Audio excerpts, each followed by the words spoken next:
নমস্কার। গুরু ব্রহ্মা, গুরু বিষ্ণু, গুরুদেব মহেশ্বর, গুরু সাক্ষাৎ পরব্রহ্ম, তস্মৈ শ্রী গুরবে নমঃ। আমাদের জীবনে গুরু গ্রহণ বা দীক্ষা গ্রহণ একটি অতি গুরুত্বপূর্ণ সংস্কার। প্রত্যেকটি মানুষকেই জীবনের কখনো না কখনো গুরু গ্রহণ করতে হয়, দীক্ষা গ্রহণ করতে হয়। একজন সদ্গুরুই পারে আমাদের মায়ার অন্ধকার দূরীভূত করে জ্ঞানের আলোর দ্বারা ভগবত ধামের দিকের যে যাত্রা, সেই যাত্রাকে সুগম করতে। গুরু গ্রহণের পূর্বে আমাদের অবশ্যই এই জন্য সচেতন হওয়া প্রয়োজন যে যাদের কাছ থেকে আমরা দীক্ষা গ্রহণ করছি তিনি আসলে কি সদ্গুরু কিনা। কারণ একজন সদ্গুরুই কেবল এই কাজটা যথাযথভাবে করতে সক্ষম, কারণ একজন সদ্গুরু ভগবানের প্রতিনিধি হন। যদি আমরা কোনো অসৎ গুরুর কাছ থেকে দীক্ষা নেই তাহলে আমাদের জীবনের উন্নতি তো হবেই না, বরঞ্চ আমরা আরো অধোগতি প্রাপ্ত হব। তাই আজকের এই ভিডিওতে আমরা জানবো যে সদ্গুরু কে, কি কি গুণাবলী থাকলে কাউকে আমরা সদ্গুরু হিসেবে গণ্য করব, এবং পাশাপাশি গুরু গ্রহণের প্রয়োজনীয়তাই বা কি সেটা আমরা এই ভিডিওতে বিস্তারিতভাবে জানার চেষ্টা করব।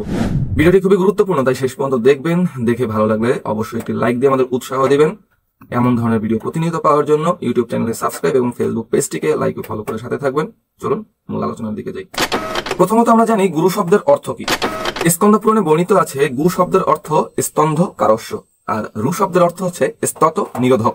অর্থাৎ গু শব্দের অর্থ অন্ধকার এবং রু শব্দের অর্থ নিরোধক, যা একত্রে অর্থ দাঁড়ায় অন্ধকার নিরোধক।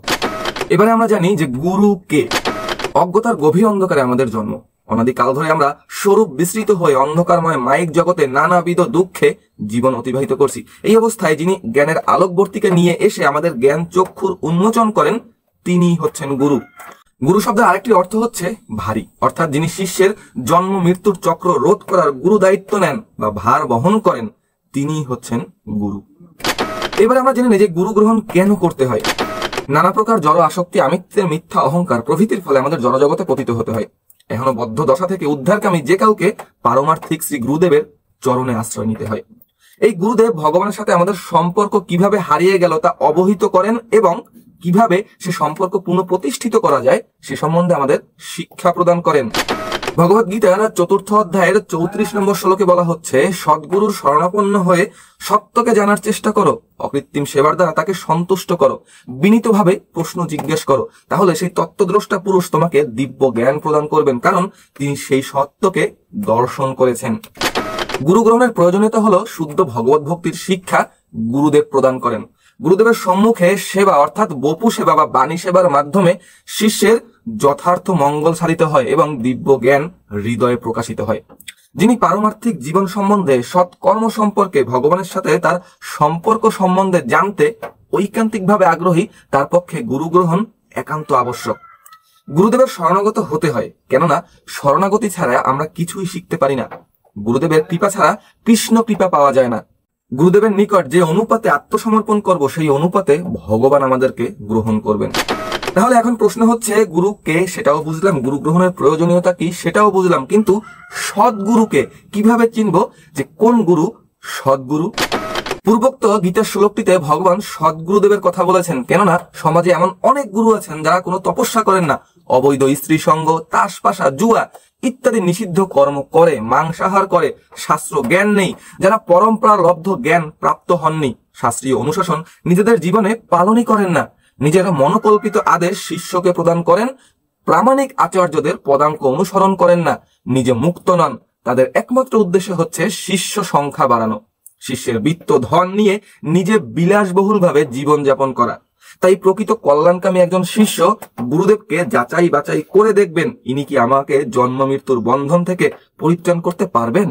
যিনি নিজে বদ্ধ তিনি কিভাবে অপরজনকে মুক্ত করবেন?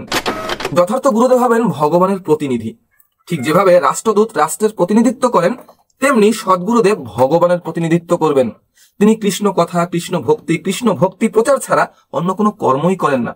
তিনি সর্বতভাবে ভগবানের উপরে নির্ভরশীল। তিনি কাউকে বলেন না, আমি তোমাকে মন্ত্র দিলাম, এখন তুমি যা ইচ্ছা তা করতে পারো, আমি তোমাকে রক্ষা করব। সদ্গুরুদেব সকলকে কৃষ্ণ ভক্ত হতে অনুপ্রাণিত করেন। যার সঙ্গে তার দেখা হয় তাকেই তিনি কৃষ্ণ উপদেশ দেন। তিনি বলেন, আমি ভগবানের দাস, তুমিও ভগবানের সেবক হও।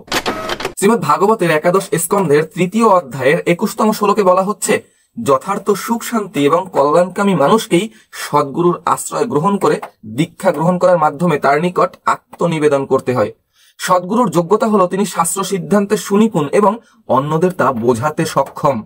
যিনি সকল জাগতিক বিচার পেছনে রেখে একমাত্র পরমেশ্বর ভগবানের শ্রীচরণে নিজেকে আত্মসমর্পণ করেছেন। এইরূপ কৃষ্ণ তত্ত্ববেত্তা যে কুলে জন্মগ্রহণ করেন না কেন, তিনি গুরু হতে পারেন। চৈতন্য মাহাত্ম্যে বলা হচ্ছে, কিবা বিপ্র কিবা নেষ্যি শূদ্র কেনে নয়, যেই কৃষ্ণ তত্ত্ববেত্তা সেই গুরু হয়।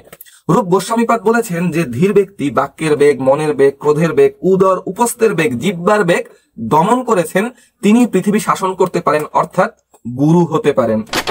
সদ্গুরুদেব যে জ্ঞান প্রদান করেন তা স্বয়ং ভগবান শ্রীকৃষ্ণ থেকে পরম্পরা মাধ্যমে আসে। বৈদিক তত্ত্বজ্ঞান ভগবান প্রথমে শ্রী ব্রহ্মাকে, ব্রহ্মা সেই জ্ঞান নারদ মুনিকে, নারদ মুনি সেই জ্ঞান ব্যাসদেবকে, এভাবে পরম্পরার মাধ্যমে প্রবাহিত হয়। সদ্গুরুদেব এই পরম্পরার ধারার হবেন, যিনি যথাযথভাবে সেই জ্ঞান প্রদান করবেন, তিনি এতে কোনো কিছু সংযোগ বা বিয়োগ করবেন না। বেতার যন্ত্র যেমন পার্থিব্য সংবাদ প্রচার করে, তেমনি সদ্গুরুদেব বৈকুণ্ঠ থেকে সম্প্রচারিত দিব্য ভাবধারা শিষ্যের নিকট পৌঁছে দেন। ভগবান শ্রীকৃষ্ণ থেকে অভিন্ন যে কৃষ্ণ নাম, তা গুরুদেব শিষ্যকে অবহিত করেন এবং সর্বদাই শিষ্যকে ভগবানের সেবা অনুশীলনে নিয়োজিত করেন। সর্বশেষে খুব একটা গুরুত্বপূর্ণ প্রশ্নের উত্তর আমাদের জানা প্রয়োজন, সেটা হচ্ছে গুরুকে কি কখনো পরিত্যাগ করা যায়? কারণ এতক্ষণ ধরে একজন সদ্গুরুর যে গুণাবলী আমরা জানতে পারলাম, সেই গুণাবলী যদি কোনো গুরুদেবের মধ্যে না থাকে, তাহলে কি তাকে আমরা পরিত্যাগ করতে পারবো? আর এই প্রসঙ্গে শাস্ত্রে কি বলছে, যে গুরু অর্থ পিপাসু, স্ত্রৈণ, তোষামৎকারী, লাভ পূজা প্রতিষ্ঠা চায়, মন্ত্র বিক্রেতা, এই ধরনের গুরু পরিত্যাগ করাই উচিত। ভক্তি সন্দর্ভে বলা হচ্ছে, জীবের পক্ষে ব্যবহারিক, লৌকিক, অযোগ্য গুরু ধ্রুব পরিত্যাগ করে পরমার্থিক গুরুর আশ্রয় গ্রহণ করা একান্ত কর্তব্য। তো আশা করি আজকের ভিডিওর যে বিষয়বস্তু ছিল সদ্গুরুকে এবং গুরু গ্রহণের প্রয়োজনীয়তা কি, সেটা আপনারা এতক্ষণের আলোচনা থেকে বুঝতে পারলেন। ভিডিও শেষ করার পূর্বে আপনাদের জন্য রয়েছে একটি কুইজ। এখন থেকে প্রতিটি ভিডিওতে আমি চেষ্টা করবো একটি কুইজ রাখার জন্য। তো আজকের কুইজ হচ্ছে, রাজা, রাষ্ট্রপ্রধান, পিতা ও শিক্ষকের কিভাবে জনসাধারণকে পরিচালনা করা উচিত? ক, শাস্ত্রের নির্দেশ অনুসারে, খ, সৎভাবে, গ, কঠোরভাবে, ঘ, ভালোভাবে। আপনারা এই প্রশ্নের উত্তর দিবেন কমেন্ট বক্সে, আর যাদের উত্তরটা সঠিক হবে আমি তাদের কমেন্টে হার্ট দিয়ে দিব, যাতে করে আপনারা বুঝতে পারেন যে কাদের উত্তরটা সঠিক হয়েছে। আজকের এই ভিডিও এই পর্যন্ত, দেখা হবে পরবর্তীতে আবার নতুন কোনো ভিডিওতে। সেই পর্যন্ত সবাই ভালো থাকবেন, সুস্থ থাকবেন, ভগবানের শ্রী চরণ কমলে নিজেদের নিশ্চল ভক্তি সর্বদক্ষণ রাখবেন। হরে কৃষ্ণ।